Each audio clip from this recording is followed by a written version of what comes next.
Hola, buen día, te doy la bienvenida al canal de Conciencia Interior. Existe una tragedia silenciosa en el mundo de las adicciones, la de aquel que, habiendo soltado la botella, sigue caminando con el alma encorvada. Es el fenómeno de la borrachera seca, y hoy llegamos a su síntoma más insidioso, el noveno, la negación de la realidad. Muchos creen que la batalla termina con la aceptación del alcoholismo. Soy alcohólico, dicen con orgullo en las reuniones. Pero de nada sirve aceptar la enfermedad de la adicción si se vive negando la realidad de todo lo demás. Esas son las zonas erróneas, esos satélites de neurosis que orbitan alrededor del individuo y que, en primer lugar, fueron los que lo empujaron a beber. Quedarse solo en la abstinencia es conformarse con una recuperación a medias, es negarse a enfrentar las áreas neuróticas que siguen provocando una vida ingobernable. El resultado es devastador, una pseudo-recuperación que solo conduce a la mediocridad existencial. En las vastas estepas afroárabes habita el avestruz, esa gran ave de patas largas sobre la que pesa una leyenda popular. Se dice que, cuando se siente amenazada, entierra la cabeza bajo tierra para forjarse la ilusión de que el peligro ha desaparecido. Aunque los biólogos desmientan el mito, la metáfora es un guante a la medida para el adicto que ya no consume pero sigue aterrado. Como el avestruz, muchos alcohólicos en aparente sobriedad esconden su cabeza en un agujero oscuro para no ver las grietas de su propia autoimagen. Este agujero está cavado por tres herramientas psicológicas que son las favoritas del borracho seco: la negación, la racionalización y la proyección.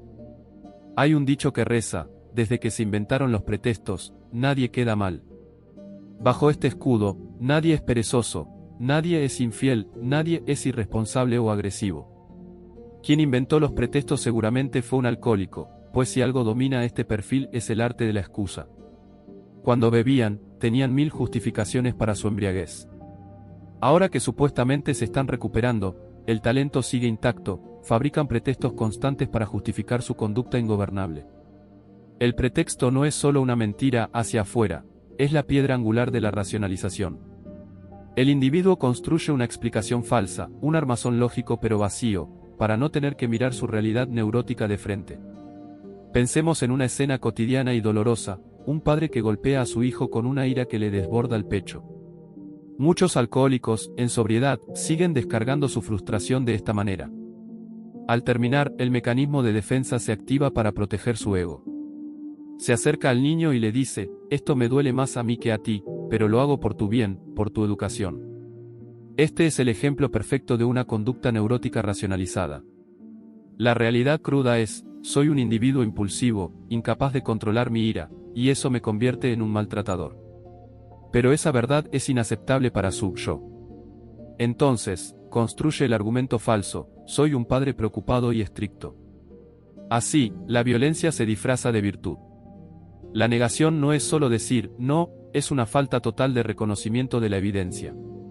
El negador tiene una percepción profundamente alterada, no solo se ve mal a sí mismo, creyéndose mejor de lo que es, sino que ve de forma distorsionada a su familia, a sus amigos y a su entorno social.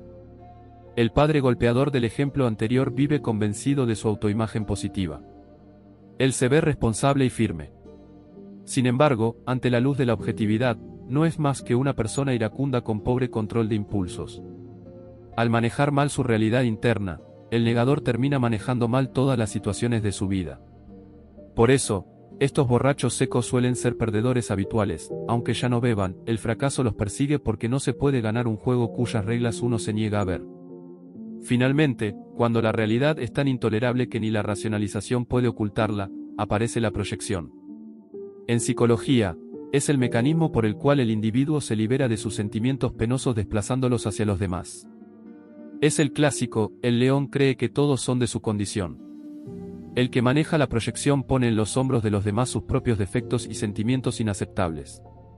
Si es deshonesto, acusará a todos de tramposos; si es agresivo, dirá que el mundo lo provoca. En definitiva, la negación de la realidad es la cárcel más segura del borracho seco. Mientras siga con la cabeza bajo tierra, no habrá botella vacía que alcance para llenar el vacío de una vida que se niega a ser sanada desde la verdad. Dentro del proceso de recuperación, existe un punto de quiebre donde el individuo deja de consumir, pero su mente sigue encadenada.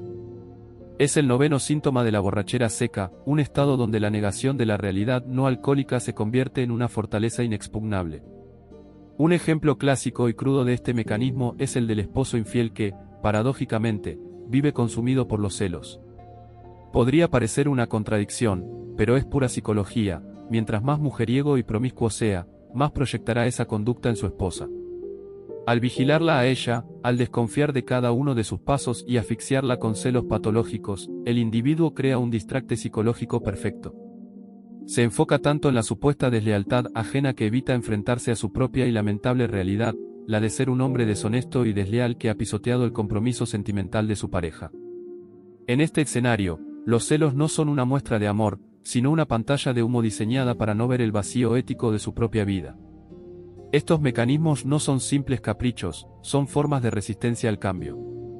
El alcohólico suele arrastrar una personalidad egocéntrica y narcisista, una necesidad imperiosa de ser admirado y respetado por los demás.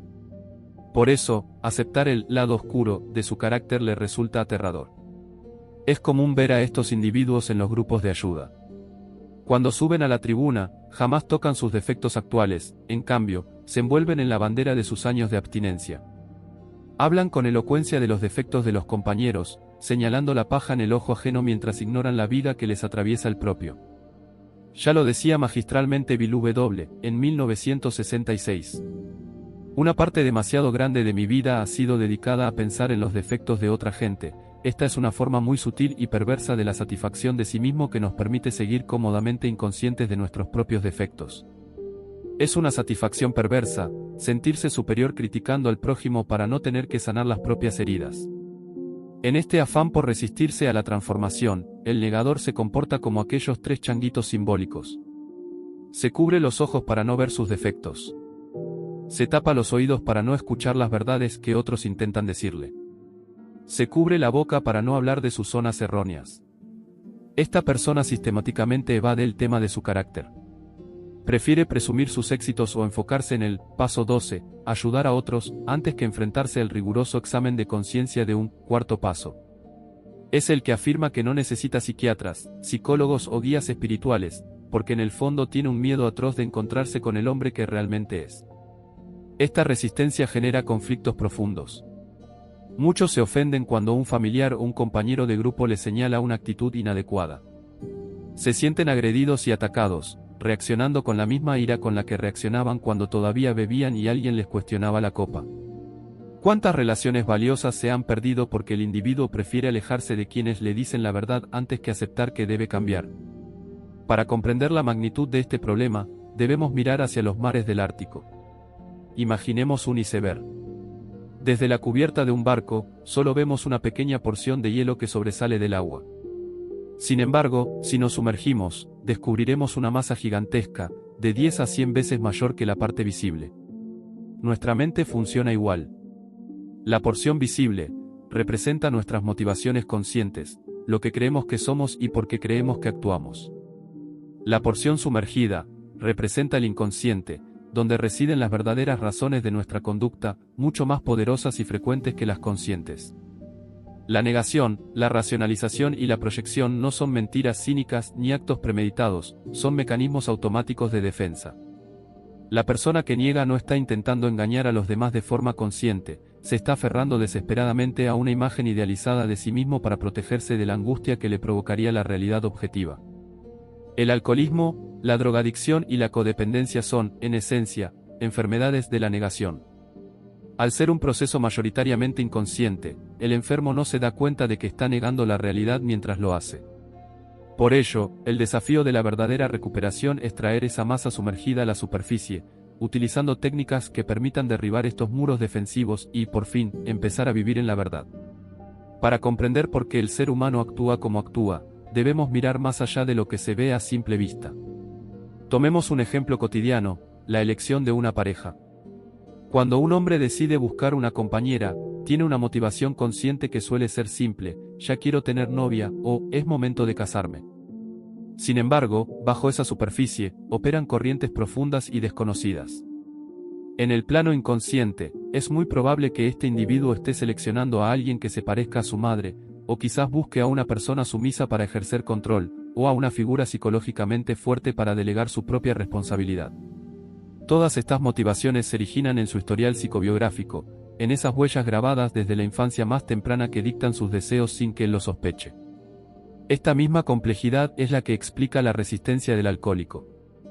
Cuando se le pide que deje de beber y busque tratamiento, su primera reacción es sentirse agredido y ofendido.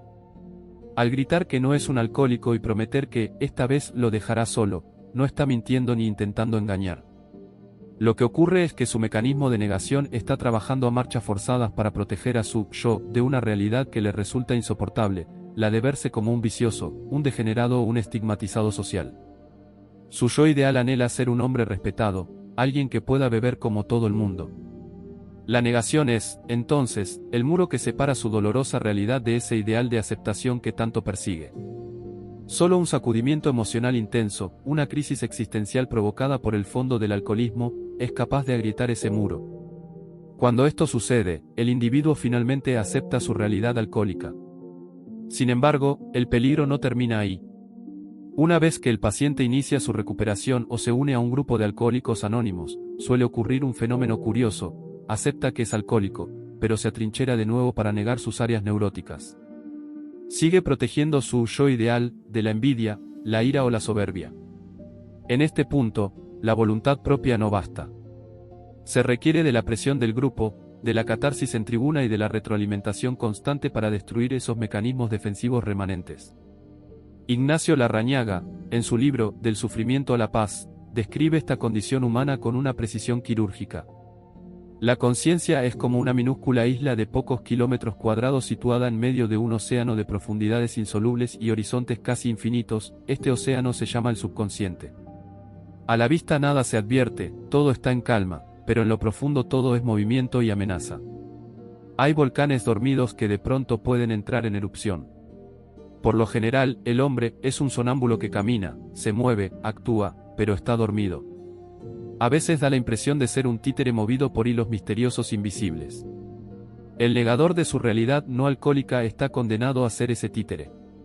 Su vida será una existencia mediocre y desamparada, víctima de un mal manejo de sus relaciones y de su entorno. Esto es lo que define el persistente síndrome de la borrachera seca. Debido a que estos mecanismos son estructurales y profundos, el programa de los 12 pasos a veces necesita un aliado: la psiquiatría. El propio Bill W., en su obra Alcohólicos Anónimos llega a su mayoría de edad, reconoció esta necesidad con humildad. Los borrachos somos campeones en racionalizar y fabricar excusas. Es asunto de psiquiatría buscar bajo nuestros pretextos las causas más profundas de nuestra conducta. Debemos interesarnos profundamente en el ejemplo que nos da la psiquiatría, tenerla en la más alta estima y tratar de aprovecharla. Bill comprendió que, aunque el desarrollo espiritual y un buen padrino pueden aliviar muchos defectos de carácter para el día a día, la ayuda profesional es vital para desenterrar esos motivos falsos e inconscientes que nos manipulan desde las sombras. Para ello, la ciencia utiliza herramientas poderosas como la psicoterapia psicoanalítica, el psicodrama, la terapia gestalt, el banquito caliente y la terapia de maratón. La negación es un síntoma estructural doble. Primero, es la estructura del alcoholismo; segundo, es la estructura de la neurosis. Por lo tanto, el camino a la libertad requiere superar la negación 2 veces. Primero, aceptar que se es un adicto frente a la sustancia. Segundo, aceptar que se es un enfermo de la capacidad de manejar sentimientos, un ingobernable emocional. La verdadera sobriedad no es simplemente estar limpio de alcohol o drogas. La verdadera sobriedad es la unión de la abstinencia total con la madurez emocional. Solo cuando el individuo se atreve a enfrentar todas las áreas neuróticas que orbitan su adicción, logra finalmente cortar los hilos del títere y caminar, por fin, despierto y en paz. Llegamos al final de este análisis sobre el 9º síntoma de la borrachera seca, y lo hacemos regresando a la fuente de sabiduría que ha guiado a millones de personas en su camino hacia la libertad. Bill W., cofundador de Alcohólicos Anónimos, poseía una capacidad casi quirúrgica para diseccionar las trampas que el ego nos tiende a cada paso. Él nos dejó una reflexión que resume perfectamente la esencia de este síntoma. El deseo perverso de ocultar un motivo malo por debajo de uno bueno penetra los asuntos humanos desde la cumbre hasta el fondo. Esta sutil y elusiva clase de fariseísmo puede ser el fundamento del acto o el pensamiento más pequeño. Aprender diariamente a reconocer, admitir y corregir esos defectos constituye la esencia de la edificación del carácter y del buen vivir. Estas palabras son un llamado a la vigilancia constante. Bill W. nos advierte que la negación no siempre es un no rotundo, a menudo es un disfraz elegante. Es ese impulso de presentar nuestras actitudes neuróticas como virtudes, disfrazar el control de preocupación, la ira de justicia o la manipulación de ayuda. Este fariseísmo, creernos mejores de lo que somos mientras juzgamos a los demás, es el cimiento de la borrachera seca. Por eso, el camino hacia la sobriedad real no se detiene nunca.